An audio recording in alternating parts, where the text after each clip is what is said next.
barmağınla onun yanağına toxunanda, doğrudan da ona toxunursanmı? Gəlin bunu çox-çox böyüdək və atom səviyyəsinə baxaq.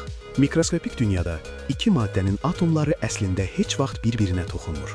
Yer üzündə həyat üçün vacib olan karbon atomları bir çox başqa atomlarla birləşə bilir və kristallardan daha mürəkkəb molekullar yaradır. Bu karbon əsaslı molekullara zulallar deyilir və onlar yer üzündə bütün həyatı formalaşdırır. Hər bir zulal 100 minlərlə atomdan ibarətdir.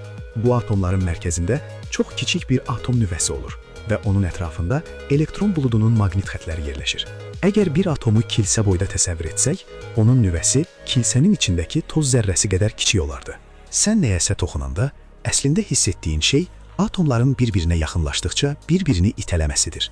Atom nüvələri heç vaxt bir-birinə toxunmadığı üçün, onların ətrafındakı elektron buludları görünməz bir qüvvə sahəsi yaradır və atomlar toqquşanda yaranan titrəyişləri udur.